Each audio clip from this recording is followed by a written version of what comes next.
On ne fait pas de la politique juste pour en faire. On fait de la politique lorsqu'on a quelque chose à apporter.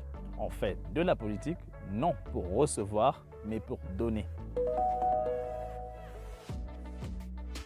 Sauf exception, un homme politique doit avoir des compétences en matière d'économie, de relations internationales, de droit, de management, de gestion et finances publiques. C'est une personne polyvalente. C'est pour cela qu'on devrait mettre en place un plan de compétences pour former des aspirants aux fonctions politiques afin qu'au sommet des différents États, on n'ait pas des personnes qui ont une incompétence quelque part.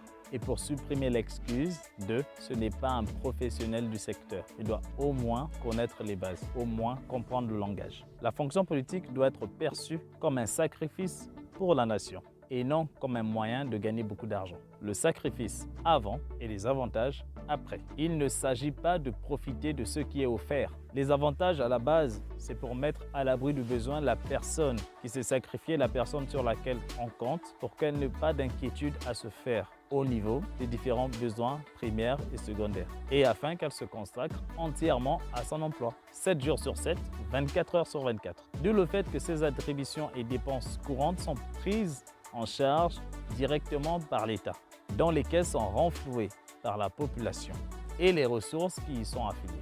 Le peuple dit « Vu que tu te sacrifies pour nous, on se cotise pour que tu ne manques de rien. De ce fait, tu dois de te sacrifier corps et âme, afin que dans le domaine où on attend de toi, notamment celui où tu as été diligenté, tu puisses entièrement te sacrifier pour nous sans que tu ne t'inquiètes de quoi que ce soit. Cela signifie va à la bataille. Et ne t'inquiète pas car on assure tes arrières. Ta femme, tes enfants et toi, vous ne manquerez de rien. Ce n'est pas « je suis au-dessus de vous » et vous êtes mes serviteurs. C'est « je me mets à votre service, je suis à votre service, je suis votre humble serviteur ». C'est ça un homme politique et c'est le profil adéquat.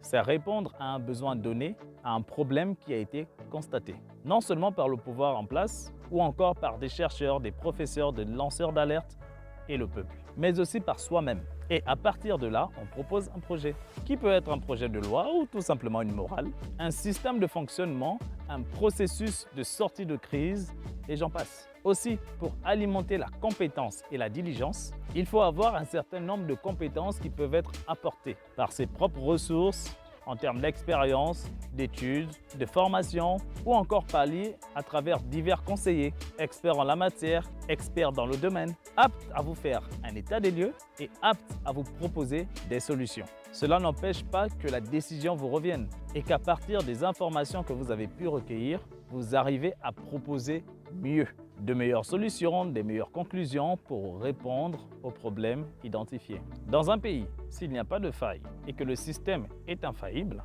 lorsque tout fonctionne bien et que tout est parfait, pourquoi aller faire de la politique? Si ce n'est que pour aller s'emmerder, non merci. Quand on a un bon président, on ne cherche pas à être président. On peut tout simplement chercher à apporter sa modeste contribution. La base, ce n'est pas prendre les commandes, mais c'est travailler pour le pays, travailler pour tout le monde. À l'exemple d'un chercheur ou une personne lambda qui découvre un remède pour guérir une maladie. On n'a pas besoin d'être président pour cela, même pas ministre de la Santé. Il suffit juste de communiquer avec les institutions compétentes qui s'emploient pour combattre la maladie et on a réussi. Il ne faut pas toujours chercher à avoir le pouvoir. On peut être un porteur ou un apporteur de solutions et d'affaires. Mais cela ne veut pas dire qu'on sera un très bon président de la République. Cela ne veut pas dire qu'on sera un très bon ministre, un très bon député, un très bon maire, un très bon responsable politique et autres. Il faut savoir faire la part des choses et connaître ses limites en termes d'organisation, en termes de management, etc. Soyons de bonnes personnes et soyons francs avec nous-mêmes. Ne pensons pas seulement à nous. Ne foutons pas les autres dans la merde. L'État, les chercheurs connaissent les difficultés que le pays rencontre. Aussi, soi-même, on peut percevoir des failles dans le système et même dans les solutions qui ont été apportées. On peut soi-même détecter des problèmes autres que les autres n'ont pas pu détecter, n'ont pas pu identifier. La solution, c'est le dialogue. On s'assoit et on discute, sans ego et sans penser qu'on a la meilleure solution, qu'on a la meilleure conclusion, qu'on a le meilleur projet, qu'on a le meilleur programme. Non, mais avec humilité pour rester capable de recevoir des autres de très bonnes idées. Complémentaires comme supplémentaires à ce qu'on apporte ou tout simplement au-dessus. L'essentiel, c'est de trouver la meilleure solution possible pour l'armer et l'appliquer. L'objectif, qui est le plus important, c'est la solution, mais pas la personne qui apporte la solution. Quand on fait de la politique, on ne pense pas à soi-même.